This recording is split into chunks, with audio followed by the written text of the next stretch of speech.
নমস্কাৰ আজিৰ এই ভিডিঅ'টো কেৱল সিংহ ৰাশিৰ জাতক জাতিকাসকলৰ বাবে প্ৰস্তুত কৰা হৈছে এই ৰাশিফল ভিডিঅ'টোৰ যোগেৰে আজি আপোনালোকে জানিব পাৰিব আপোনালোকৰ কেৰিয়াৰ আৰ্থিক জীৱন পৰিয়াল প্ৰেম বিবাহ স্বাস্থ্য আৰু ব্যৱসায় আদিৰ বিষয়ে এই নতুন বৰ্ষটোৱে আপোনাৰ জীৱনলৈ কি পৰিৱৰ্তন লৈ আহিব এই সকলোবোৰ তথ্য আপুনি আজিৰ এই সিংহ ৰাশিৰ বাৰ্ষিক ৰাশিফল ভিডিঅ'টোৰ যোগেৰে জানিব পাৰিব প্ৰিয় বন্ধুসকল সবিশেষ জানিবলৈ ভিডিঅ'টো অলপ স্কিপ নকৰাকৈ শেষলৈ চাই থাকিব নমস্কাৰ মই বাস্তৱনাৰ স্বাগতম জনাইছো আপোনালোকক ইউবি মটিভেশ্যন অসমৰ পুনৰ এটি নতুন ৰাশিফল ভিডিঅ'ৰ মাজলৈ এতিয়া আহকচোন দেৰি নকৰি আজিৰ ৰাশিফল ভিডিঅ'টোৰ মাজলৈ আগবাঢ়ি যাওঁ বৈদিক জ্যোতিষশাস্ত্ৰ অনুসৰি ৰাশিচক্ৰৰ পঞ্চম ৰাশি হৈছে সিংহ ৰাশি আৰু ই হৈছে অগ্নিতত্ত্ব ৰাশি এই ৰাশিৰ অধিপতি হৈছে গ্ৰহৰ ৰজা সূৰ্য ৰাশি এই বৰ্ষৰ আৰম্ভণিতে বৃহস্পতি মহাৰাজ দশম গৃহত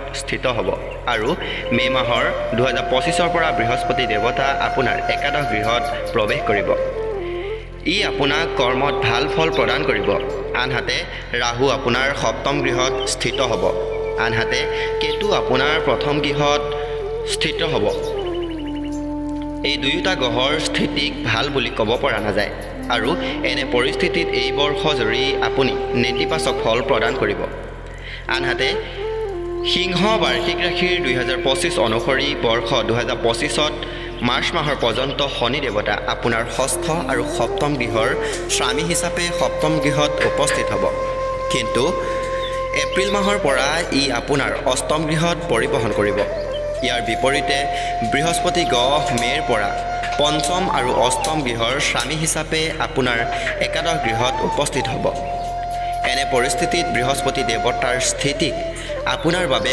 অনুকূল বুলি ক'ব পৰা যায় আৰু ই আপোনাক শুভ ফল প্ৰদান কৰিব পাৰে যেতিয়া মেৰ পিছৰ বৃহস্পতি গ্ৰহে পৰিবহন কৰি শক্তিশালী স্থিতিলৈ আহিব তেতিয়া সেই সময়খিনি কেৰিয়াৰৰ সৈতে জড়িত কোনো ডাঙৰ সিদ্ধান্ত যেনে চাকৰি পৰিৱৰ্তন বা নতুন ব্যৱসায়ৰ আৰম্ভণি আদিৰ দৰে সিদ্ধান্ত ল'বৰ বাবে ভাল প্ৰমাণিত হ'ব যিসকল জাতকে কোনো ডাঙৰ বিনিয়োগ কৰিব বিচাৰে সেয়া এই সময়খিনিত কৰিব পাৰে কাৰণ এইখিনি সময়ত আপুনি ইতিবাচক ফল প্ৰাপ্ত কৰাৰ সম্ভাৱনা আছে ছায়াগ্ৰহ ৰাহু আৰু কেতুৰ ক্ষেত্ৰত দেখা যায় যে মে মাহৰ পৰা এই দুয়োটা গ্ৰহ আপোনাৰ সপ্তম আৰু প্ৰথম গৃহত স্থিত হ'ব এই স্থিতিৰ ফলস্বৰূপে সিংহ ৰাশিৰ জাতকসকলে নিজৰ সংগীৰ সৈতে পাৰস্পৰিক মিলামিছা বৰ্তাই ৰখাৰ সমস্যা অনুভৱ কৰিব পাৰে অথবা সম্পৰ্কত প্ৰেম ভালপোৱা অভাৱ অনুভৱ কৰিব পাৰে ইয়াৰ উপৰিও এই লোকসকলৰ প্ৰেম জীৱনক ৰাহু কেতুৱে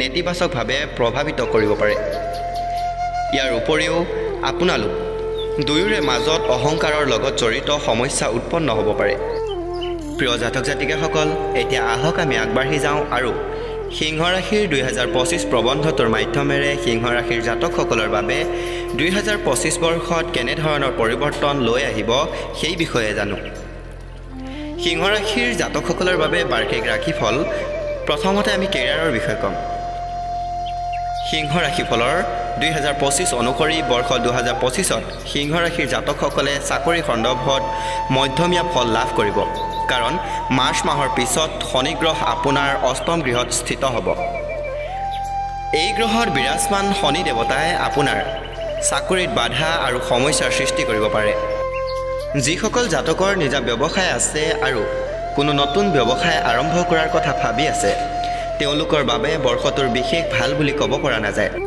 লগতে এইখিনি সময়ত আপুনি কোনো নতুন অংশদাৰিত্ব গঢ়ি তোলাটো পৰিহাৰ কৰিব সিংহ ৰাশিৰ যিসকল জাতকে চাকৰি কৰে আৰু নতুন চাকৰিৰ সন্ধানত আছে তেওঁলোকৰ বাবে মেৰ পিছৰ সময়খিনিয়ে কিছুমান উন্নত সুযোগ কঢ়িয়াই আনিব পাৰে কাৰণ বৃহস্পতি দেৱতা আপোনাৰ চন্দ্ৰ ৰাশিৰ একাদশ গৃহত স্থিত হ'ব ইয়াৰ স্থিত বৃহস্পতি দেৱতাই আপোনাৰ ভাগ্যক শক্তিশালী কৰি তুলিব শনি অষ্টম গৃহত স্থিত হ'ব ফলস্বৰূপে আপোনাৰ জ্যেষ্ঠ বিষয়াসকলৰ সৈতে সম্পৰ্কত উত্থান পতন আহিব পাৰে আনহাতে আপোনাৰ সপ্তম গৃহৰ ৰাহু আৰু প্ৰথম গৃহত কেতু স্থিত হোৱাৰ ফলত চাকৰিৰ চাপ বৃদ্ধি পাব পাৰে আপুনি জ্যেষ্ঠ বিষয়াসকলৰ দ্বাৰা স্বীকৃতি লাভ নকৰিব পাৰে যদিহে আপুনি ব্যৱসায় আৰু কোনো নতুন ব্যৱসায় আৰম্ভ কৰিব বিচাৰে তেনেহ'লে আপুনি সাৱধানতা অৱলম্বন কৰা উচিত এতিয়া আপোনালোকক কম আৰ্থিক জীৱনৰ বিষয়ে।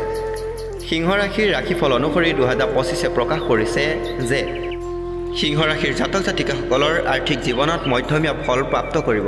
লগতে আপোনাৰ সন্মুখলৈ এটাৰ পিছত এটা খৰচ আহিব। অৱশ্যে মেৰ পিছৰ সময়খিনিক ধনৰ সৈতে জড়িত বিষয়ৰ বাবে ভাল বুলি ক'ব পৰা যায়। এইখিনি সময়ত আপুনি পৰ্যাপ্ত পৰিমাণে ধনৰ সঞ্চয় কৰিব পাৰে। এই জাতকসকলে আৰ্থিক জীৱনত বিনিয়োগৰ সৈতে জড়িত সিদ্ধান্ত যথেষ্ট ভাবি চিন্তি গ্ৰহণ কৰা দেখা যাব, যাৰ ফলত আপুনি লাভালাভ প্ৰাপ্ত কৰিব। আনহাতে আপোনাৰ সপ্তম গৃহৰ ৰাহু আৰু প্ৰথম গৃহত কেতু স্থিত হ'ব। এনে পৰিস্থিতিত ই আপোনাৰ জীৱনলৈ অযথা ব্যয় কঢ়িয়াই আনিব পাৰে, যাৰ ফলস্বৰূপে আপুনি চিন্তিত হ'ব পাৰে। প্ৰিয় জাতক জাতিকাসকল, এতিয়া আপোনালোকক কম শৈক্ষিক জীৱনৰ বিষয়ে। সিংহ ৰাশিৰ বাৰ্ষিক ৰাশিফল 2025 প্ৰকাশ কৰিছে যে সিংহ ৰাশিৰ শিক্ষাৰ্থীসকলৰ বাবে 2025 বৰ্ষক শিক্ষাৰ দৃষ্টিকোণৰ পৰা বিশেষ ভাল বুলি ক'ব পৰা নাযায়, কাৰণ আপোনাৰ ৰাশিৰ দশম গৃহত বৃহস্পতি গ্ৰহ উপস্থিত হ'ব। এনে পৰিস্থিতিত এই সময়খিনিক আপোনাৰ কিছু দুৰ্বল বুলি ক'ব পৰা যায়।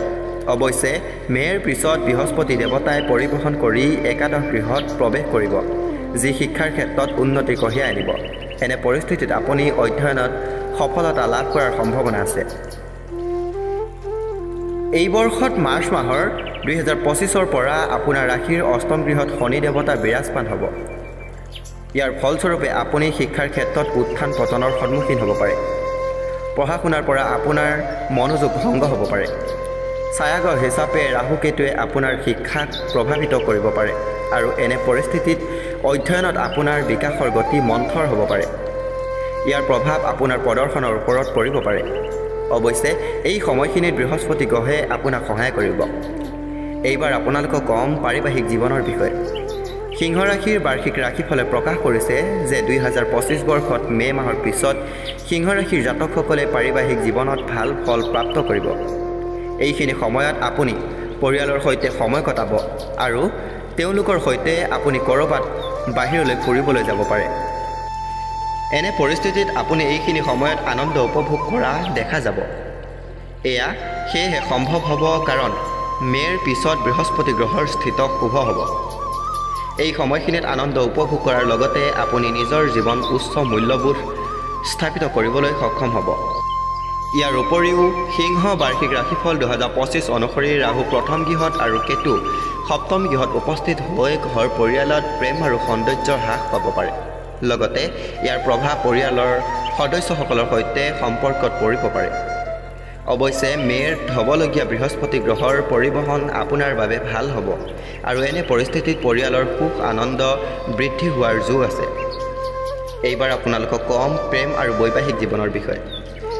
সিংহ ৰাশিৰ বাৰ্ষিক ৰাশিফল 2025 অনুসৰি 2025 বৰ্ষৰ এপ্ৰিল মাহ পৰ্যন্ত প্ৰেম আৰু বৈবাহিক জীৱনক ভাল বুলি ক'ব পৰা নাযায়।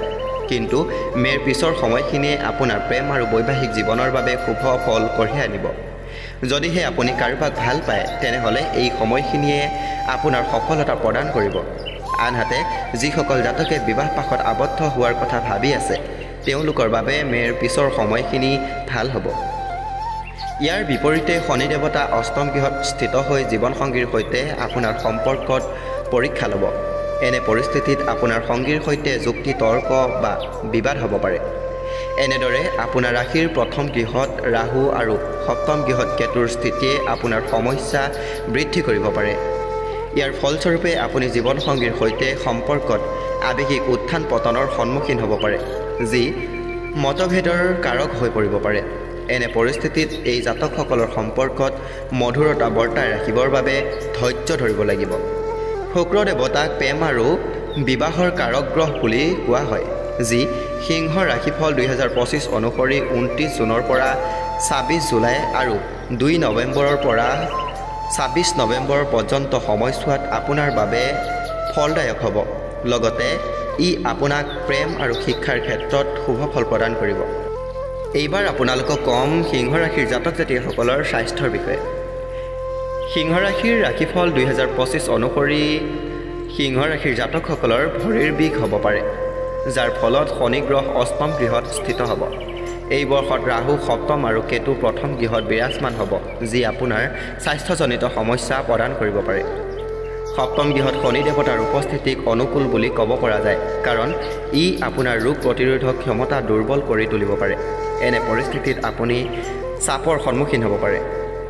কিন্তু সিংহ ৰাশিফল 2025 অনুসৰি মে'ত হ'বলগীয়া বৃহস্পতি গ্ৰহৰ পৰিবহণ শুভ হ'ব। ইয়াৰ ফলস্বৰূপে আপোনাৰ স্বাস্থ্য ভাল হৈ থাকিব। প্ৰিয় জাতক জাতিকাসকল, আজিৰ ভিডিঅ'টো ইমানেই আছিল। ভিডিঅ'টোৰ কথাখিনি যদি মনোগ্ৰাহী হৈছে তেন্তে লাইক এটা কৰি বন্ধুবৰ্গৰ লগত শ্বেয়াৰ কৰি দিব।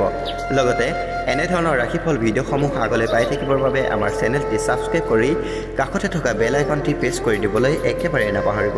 ধন্যবাদ।